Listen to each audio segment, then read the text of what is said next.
Bear. Yikes, yikes. I think it's going to be a crazy one. This is actually the 12th of a program we call Let Me Introduce You. It's an honor today to have Megan Meadors with us. The gist of this is to try to find some interesting and thoughtful and significant people in our community and have them sort of tell their story. And Megan certainly meets all of those criteria. So Megan, we're glad you're with us. Thank you for having me. I'm glad to be here. My pleasure. And for those of you that have been with us before, you know how this works. For some of you, it's not number one. This is being recorded so that if you have some friends who can't join us and want to watch what we're up to, Tori will put this on YouTube in the next day or so, and you'll be able to watch there. Megan and I are going to talk for, probably until around 6 o'clock. And then we'll open it up for you, those of you that have some questions or thoughts that you want to share about this nice lady. So Megan, ready or not, here we go. Okay, sounds good. So Megan, you really went to school here in Big Bear from the beginning to the end of your high school experience, but you did it in kind of a little different way. Why don't you tell us a little bit about that, if you would, please? That is correct. So yeah, I was born and raised, well, I was actually born in Van Nuys, but my parents moved to Big Bear when my mom was about 7 months pregnant with me. And the hospital wasn't delivering babies. Otherwise, I probably would have been delivered here also. And I grew up here. I was homeschooled from kindergarten until I went to Big Bear High School as a freshman. And I did all 4 years of my high school career at Big Bear High School, graduated in 1996. Cool. As you think back on those high school years, were there any people that you think back on that were particularly significant in your life and maybe taught you some life lessons? And Yeah, absolutely. I mean, I think Big Bear's such a unique town, just knowing everybody from the grocery stores and church and soccer and just, everything that we do up here. We're just blessed to know so many people. But really for me, for high school, Mr. Rice had a profound impact on my life. He was probably my favorite teacher, one of my favorite teachers, including, my post-high school educations. I kind of just introduced his class to real conversations about life. And I felt like for the first time that we were kind of making that transition into adulthood. And he really talked a lot about careers and college and opened my eyes to a lot more than I was currently thinking at that time. And also Linda Stallcup, which was Linda Ricciuti when I had her as a teacher, was a huge influence in my life, and actually ended up circling back into my life when I moved back to Big Bear and took over the Mom and Dad Project. So I know that we're going to talk a little bit about that later, but those are two people that had huge impacts in my life as teachers and just friends and just helping me grow and watching me mature. And they just gave a lot of great advice, and I'm super thankful for both of them. Cool. During high school, were you an athlete? Were you in student council? Were you a drama person, a singer? Any special things during those high school years? So I didn't do any singing in clubs. I remember singing in hallways, things like that. But I actually played high school basketball all 4 years. I tried out as a freshman. I grew up here. We played, soccer, softball, all of those things. And I had never played basketball. So I made the team as a freshman. I loved basketball. I played all 4 years. And then my senior year, I ended up blowing out my knee and having a complete knee reconstruction in February of 1996, which pretty much ended any hopes of a basketball career after that were pretty much squashed then. So now you're a high school graduate and you're looking at lots of different options in your life. Tell us a little bit about where you ended up and why you ended up there. Okay. So my junior year of high school, Gabe Umstead and Lori Spurlock were my basketball coaches. And, you do a lot of traveling and a lot of practice and a lot of conversations and a lot of just talking about what you're going to do. And I knew I wanted to work with children, and I always thought I would be a child therapist in some way. And I didn't really know what that looked like. And both of them really talked to me several times about possibly going into social work, which was not really even a term I had ever heard. I wasn't familiar with what social workers did.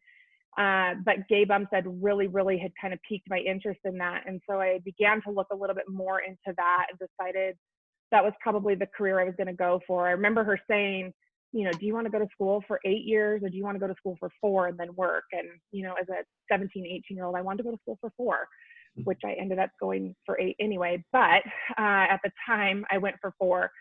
So I ended up getting accepted to the University of Redlands. And I thought that's where I was going to go to school and was planning that most of my senior year. And I went to see a friend of mine, Joel McGivney. He was playing in a football game at a school called Azusa Pacific. I had not been there before.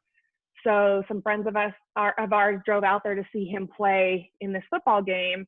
And the second I stepped on the campus, I changed everything and decided I was going to go to APU. So I got a late enrollment there and met with the social work department there.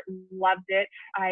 We were one of the first classes to come through there. There was only 9 of us in our graduating class, and ironically 2 of us were from Big Bear. So that was pretty interesting to have a small class like that. It just felt real Big Bear to me. Also just a smaller campus and far enough away from home that I felt like I was gone, but close enough that I felt like my parents couldn't just come by anytime they wanted. So it was, that's where I ended up for 4 years. Cool. So you got your degree in, what was your degree in after 4 years? It was in social work. It was in social work. Mm-hmm. And did you work while you were in school? Tell me about your experience at Azusa Pacific. Yeah, so my parents had told me, I went on several scholarships, and my parents had also said that they would help me pay for school, but that I had 4 years. And then if I was going to go a 5th or 6th, that I was kind of on my own. So I loved my major since the second I picked it. I loved my classes. I worked part-time all 4 years at Red Robin, just waitressing on the weekends, things like that, just, you know, enough to make a car payment or insurance and eat top ramen, kind of typical college student. And then my junior year, I got picked up for an internship with DCFS, which is Department of Children and Family Services. And I had an intern stipend with them and then ended up working for them part-time my entire senior year. And then I ended up getting hired by the department straight out of school. So now you're off to your first job. Let's talk a little bit about what that was all about. Yeah, so I had already been working for Children's Services, and I was working in the West Covina Baldwin Park area. And my husband, he was not my husband yet at that time, but he had moved to LA and we were engaged. And so when we were talking about getting married, I had put in for a transfer to be closer to where he was living. And so I ended up in a field office in Torrance, but the Torrance office actually serviced South Los Angeles. So I worked in South LA for quite a few years as a children's social worker for DCFS. I did a little bit of everything there. Started my career as what's called an FM&R worker, which is family maintenance and reunification. And I excelled in that work. I had a really good relationship with the courts. I'm a fairly strong writer. And so I moved up pretty quick. I wanted to do what was called dependency investigation, but to get there, I had to move into what's called emergency response or an ER worker. And that's the worker that gets the initial abuse or neglect call, goes out on the scene, determines if we're going to remove kids or keep kids and what the plan's going to be. So I did that for a little while. And then I went into dependency investigation, which I loved. I did that for a little while. And then I had an opportunity to promote to a supervisor within the department. And I returned back to family maintenance and reunification. And then I ultimately ended up in adoptions at DCFS. It sounds to me like this is working with a difficult population. I mean, it would seem to me like this would wear you down after a while, working with troubled children and stuff. Yeah. Did that happen, or? Yeah, absolutely. The average life of a social worker in the department that I was in Torrance was 6 months, and I was in that field office for a little over 3 years, so I was there quite a bit longer. But I was really young and really hopeful and full of energy, and still thinking that I could go out and change the world. And in some little ways, I hope I did. But yeah, I was growing tired of it. When I ended up in adoptions, I had some great adoptions, but the county is a bureaucratic system. It was very difficult to maneuver, a lot of paperwork, and it got to the point where you felt like you were doing more paperwork than actually working with families. And the last year that I was there, I had 2 failed adoptions, and painfully failed adoptions. One where I had to go detain a kid in Minnesota from a grandparent. It was just a very painful experience. And at the time, I remember telling my husband, Andy, I can't do this for much longer, or I'm never going to have children. I'm never going to trust anybody.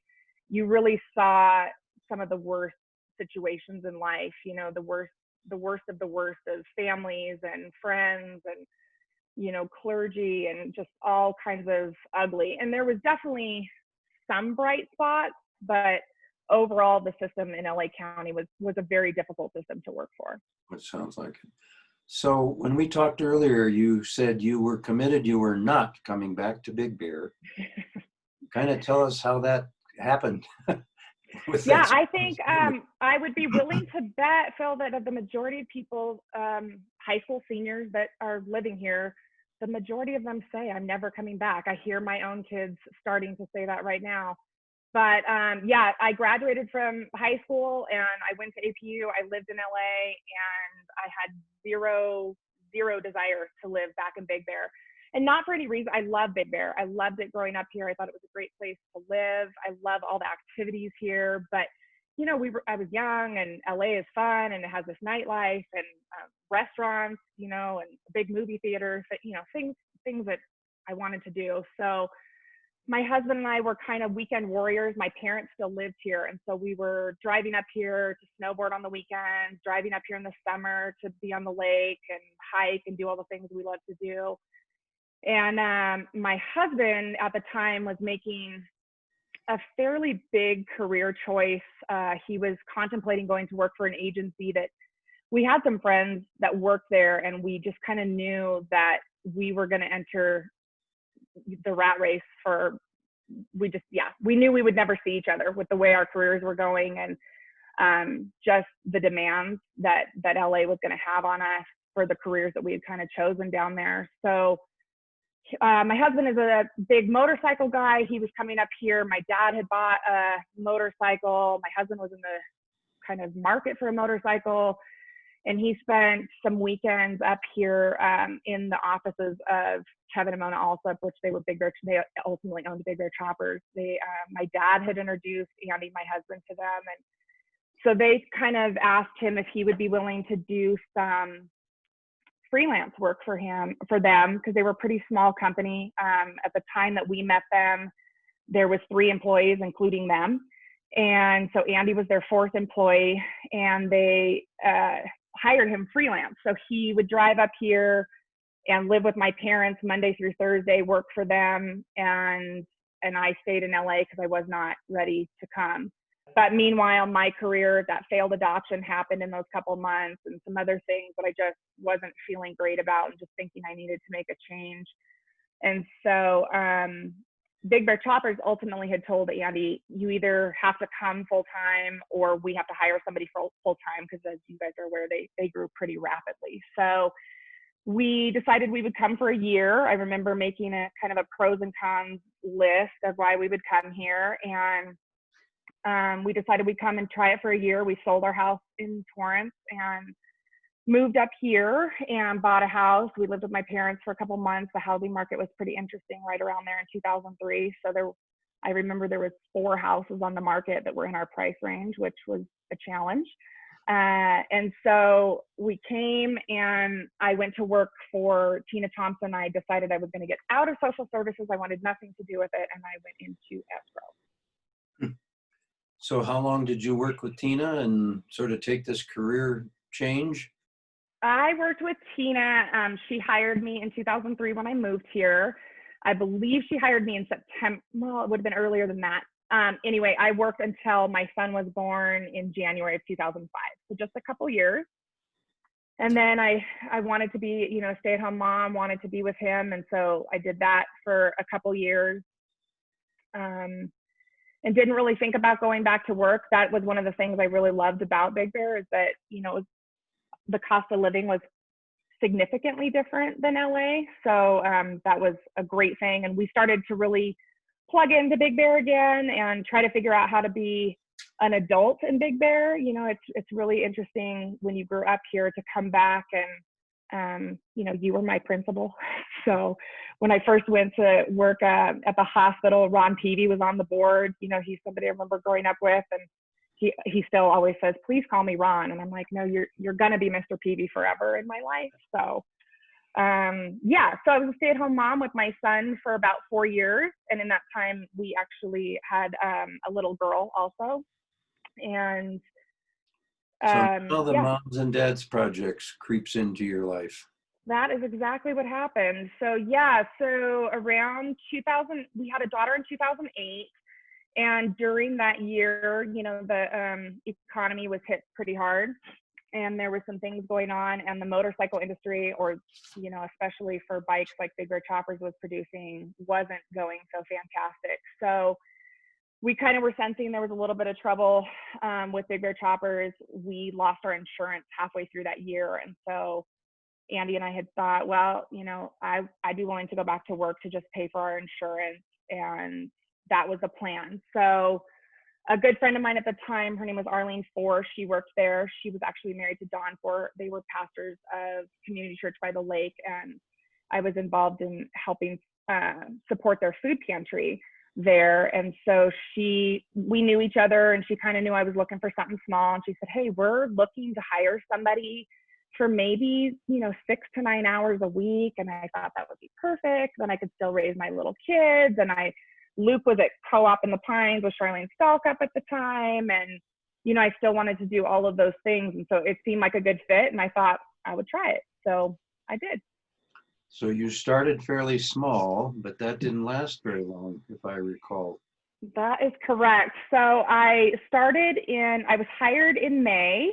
And then I think by all the time my paperwork and everything was done, I started all my training, everything. I believe I started teaching classes in August. And Marilyn Vecchio was the director at the time. She hired me over the phone. I never worked one day with her in the office. She was very sick at the time. I believe when she hired me, she thought they were thinking she had mono and a couple other things, which ended up turning into the fact that she had leukemia. She was very sick. And so from May till August, I taught those 6 to 9 hours a week. And then by December of that year, I was the program director of the Mom and Dad Project. So now you're the big boss. Yes, I was the big boss. And it was a very interesting time. We had 99% of our funding was from First Five San Bernardino at the time. And so this is December when I am officially offered the position. And that funding is coming to an end in June of that year. So there was some scrambling, to say the least. So let's talk about big picture. Tell us, many of these people may know what Moms and Dads Project does. Some of them may not have a clue. I think most people know that name, but may not really know all of the various things that program does. Could you kind of give us a big picture overview of the various projects? Absolutely. Project does? Yeah. So the Mom and Dad Project is a parenting education and resource center, and we provide just that, parenting education and resources. And, coming from LA as a social worker, and a social worker that worked for the county, I'm very used to going out to any families that were struggling and handing them, a binder full of resources, and here's, all the places you can go to get whatever you need. And then returning to Big Bear as a parent and realizing that, our community is amazing at so many things and such a giving community. But I think everybody understands that as far as resources go, we tend to be resource poor. We don't have a lot of services up here. A lot of people have to drive for things. When I had taken over the Mom and Dad Project, we didn't have the federal program, which is WIC, Women, Infant, Children. And that's basically a nutrition program for pregnant moms and little kids.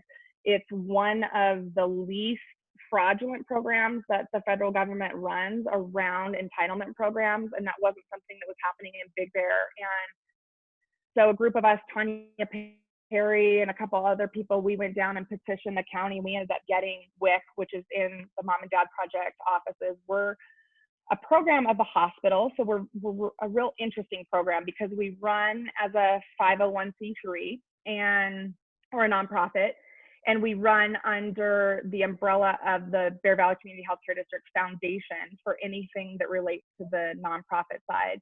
And then we also run under the hospital side, which is a special tax district 170. And so we provide parenting education. We run an evidence-based curriculum called Nurturing Parenting. We do mommy and me playgroups, dad and me playgroups. We do a car seat program. We have a diaper closet. And then about 4 years ago, we started a program called the Dental Transformation Initiative, which is DTI. And that is the idea of having a virtual dental home. So when kids come in to see their pediatrician, they can also be seen for dental that same day. And so we're cutting down on some rates of kids not seeing a dentist, especially little kids not being able to see a dentist. So there's a lot of research around this big study that was done nationwide on third graders and this huge percentage of them missing school for dental problems that turn into medical problems. So we wrote a couple grants and we run the DTI out of our organization. We partner with the Family Health Clinic, and actually about 2 months ago, we purchased a 40-plus foot motorhome that's going to be a mobile dental unit that'll allow us to go to schools and churches and preschools. And even outside of here, there's some talk of us going to the other side of the mountain and also possibly down in Lucerne in the future to just make sure that kiddos are getting their dental health needs met. I'm curious, with a degree in social work, it doesn't sound like you took a lot of courses in terms of how to manage a project like the Moms and Dads Project. Can you talk a little bit about your master's and how that came about? Yeah, absolutely. So I had been fairly new to the job, and my CFO at the hospital, it was Rudy Chute at the time, I'd been talking about going back to school. I thought I would get a master's in social work, just mostly because my bachelor's in social work and I love social work. I knew I didn't want to do individual therapy here. That's something that I really, I knew when we came back to Big Bear, I wouldn't do any kind of individual therapy here. So just researching programs, thinking about what I'm going to go back for. And then I've just kind of always been the person to try to ask people what they've done, what they think I should do, what would help me.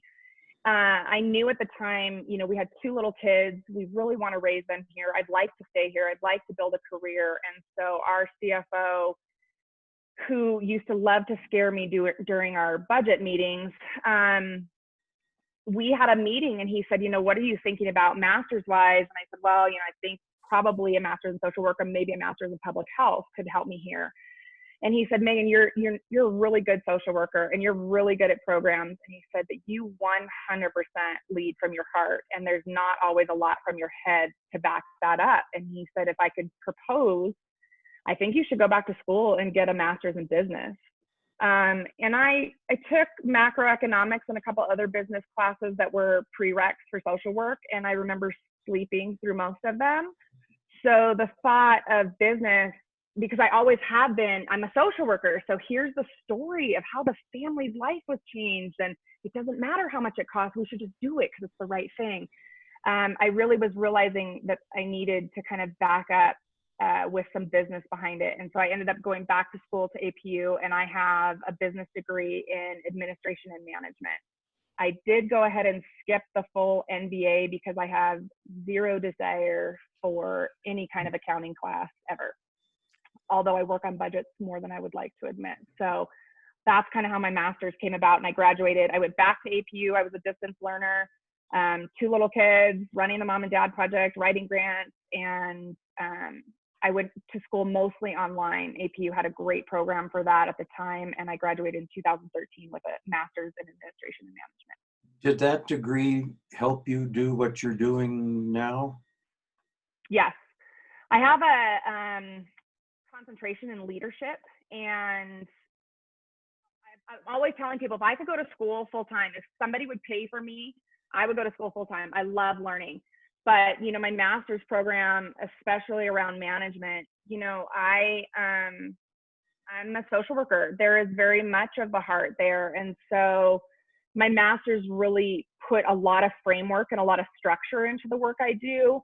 It made me a far better writer, a far better researcher. Those are things that I wasn't necessarily even looking into. We do so much. And it was a really good timing because at the time, a lot of the funders in the grant world were turning from, they didn't want to hear stories anymore. They wanted to see percentages of people's lives being changed. They wanted to see the impact their money was having on communities. And so gone were the days of the individual story or bringing clients in to share kind of how the program had impacted them. And we were really moving towards a more systems, infrastructure based on how the impact was happening in the community. So yeah, it dramatically changed the way I did things. So I'm assuming that you're constantly, what's your budget a year roughly? My budget this year is right over 700,000. And I'm assuming that you're constantly scrambling for money. Is that a reasonable assumption? We are constantly writing grants. I have been very fortunate. There's a really strange statistic in the grant world that for every 11 you write, you get one. I have had a very, very unique circumstance in that I have written 27 and I've been denied 2. Wow.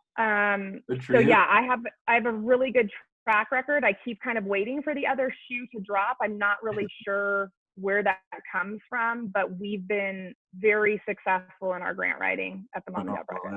That's really a credit to you, because I know playing that game when I worked for the county, it is tough, and those data is very impressive. It is. But as you know from grants, that whole. Go ahead. I didn't catch that last part. Sorry. No, that's right. You have how many employees? You have, I assume, full-time and part-time employees? Yeah. So right now we have 3 full-time and 3 part-time. And then we are in the process of hiring 2 more full-time and 1 more part-time employee this fiscal year. So starting in July. And if I understand correctly, all of you are actually employees of the hospital district. Is that correct? That is correct. So the hospital district provides some amazing infrastructure for us. We belong to things like benefits and our insurance and our retirement. All of those run through the healthcare district, who has over 250 employees. And so that helps us a lot. They act as our fiscal sponsor, and we all technically are employees of the healthcare district. So it sounds to me like you just have all kinds of free time being a parent and running this organization. Do you have some free time? And if so, what do you do when you have that free time? I think the social work part of me is very involved in self-care. And so I build in free time. I am not somebody who works traditional 9 to 5. I think when we spoke last week, I was working on a federal grant. I'm still working on that federal grant. So I was up at 2:30 this morning, unfortunately, but I will take tomorrow off and go do some things. So in our free time, we really love to be outside. So Big Bear is the perfect place. We love to camp. We love to backpack with our friends, love being on the lake. I sometimes enjoy snowboarding still. I'm a little bit nervous to get hurt as the years go on. People feel so fast to me, but getting old. Yeah. Yeah, but I like being with my family, with my friends. And like I said, we just love to be outside. Cool. Your kids now are what age? So my son is 15 and a half, and he's a freshman up at the high school. And then my daughter is 11, and she's a 6th grader, and she just finished her first year at the middle school. Cool. Megan, just briefly, if you could talk to us about, let's say, fast forward 5 years, what might Moms and Dads Project look like 5 years from now if you had a magic wand and could just make it happen? If I had a magic wand, I think that we would be kind of known as the resource center in San Bernardino County. I think, as you're familiar with grant funding, we have not struggled to find grant funding, but it would be really nice to also not have to depend on grant funding. As you know, it's in cycles, and with kind of competing interests at, federal and state levels and the transition of political parties, we always find ourselves with new guidelines and new agendas. And so I think being self-sustaining would be amazing for the Mom and Dad Project. We've made huge strides towards that. When I took over, like I said, we were 99% funded by one funding source.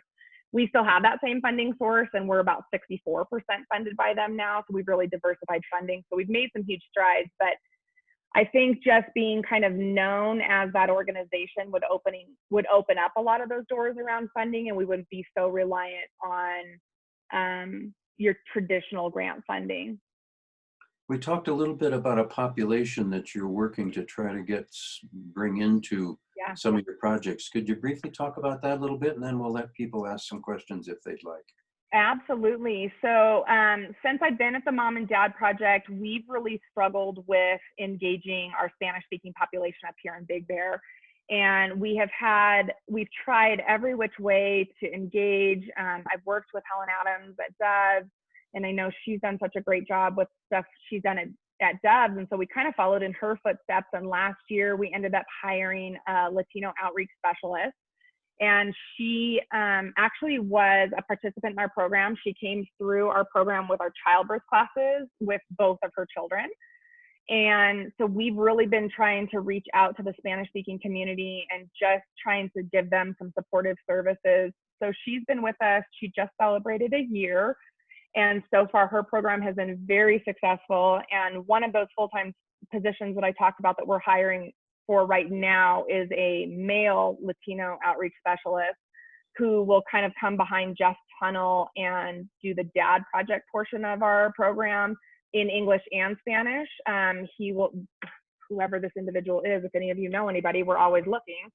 But this person will be responsible for not only teaching the classes in Spanish, but also doing some succession planning for Jeff. Cool.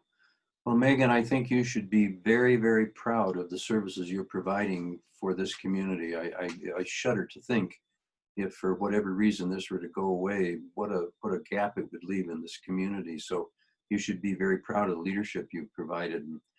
So folks that are out there, there's two ways you can wave at me and Tori will unmute you, or you can use the chat. If you have questions or thoughts for Megan, now's the time. Dr. Weiner, go.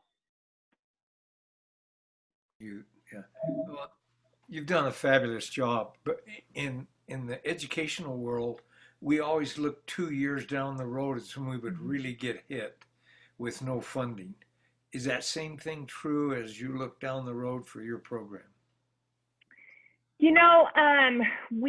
So the big grant that we have from First Five San Bernardino is the one that funds about 64% of our program, which that's a larger percentage than I would like. And I will tell you that in the 10 years I've been with the program, there have been multiple fire alarms that I've pulled around that funding because we've had it go every which way. So yes, it's always a concern for me.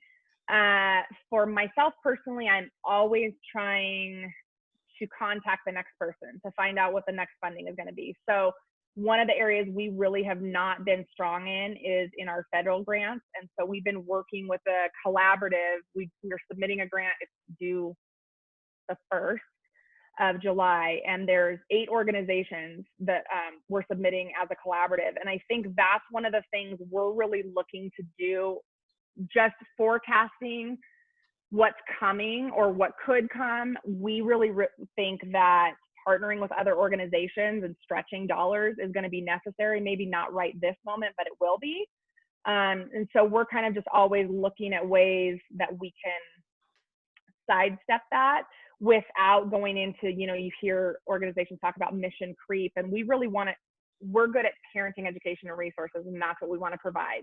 Now, there's other things that fit into that. We never thought we'd be doing dental, and that provided such a great resource for our community, and we're happy to do it. We want to fill gaps, and it seems like there's always gaps to fill. So while it is a constant worry, I don't lose as much sleep as I did 5 years ago about it. There seems to be enough funding. I travel off the Hill quite a bit. That's something I didn't mention earlier, but I try to be in the room at meetings where things are being talked about. We've gotten involved with a lot of advocacy groups. So really trying to kind of stay ahead of what's going to happen so we can kind of make some maneuvers to make sure we're around. Cool. Tori, some chats out there? Let's see, I'm looking. Beth did say, congratulations on your success so far and thank you for all you've done for our families. What are the best ways for us to support the Mom and Dad's project? So the best way is, Big Bear's such a unique place with marketing efforts, and we find people will call us and they didn't know we were here, even though we advertise on KBHR, we advertise in the Grizzly, we try to have a presence on social media and do all the things. So really the best thing you could do for the Mom and Dad Project is tell people about us, about what we do, about the services we offer, because we do run into quite a few people that still are unaware of who we are and what we do and what we have to offer. And I think, like during COVID, we've been awarded a fairly substantial amount of money, and we struggled for the first week to get it out. And it was food and gas cards, which you would not assume would be hard to give away, but it was a little bit of a challenge. So I think the more people know about us, the more, especially we want, our teachers to know about us. We want other organizations that deal with families to know about us. So when they're kind of up against the wall in situations, that we can kind of help alleviate the pressure for them and for families. So just talk about who we are, make sure that people know that we're here and we're here to help. There's a couple of other really just compliments to you. Susie Carpenter, congratulations on your years of committed to this incredible project. Thank you so much. Julie Grandy, thanks for everything you've done. Megan, you're a miracle worker. Tamara, I believe you folks focus on under age 5. Is there thoughts in the future of more support for families of older children? Yeah, so that is partially true. So the funder that supports 64% of our program is First 5 San Bernardino. And then our dental grant is First 5 Riverside. But the dental grant was filtered through DHCS, which is Department of Health Care Services. And so that is everybody. We service everybody on the dental grant. And then with our parenting classes and our resources, those are all small foundation grants that we match First 5 money. The hospital also matches part of First 5 money so that we can service everybody.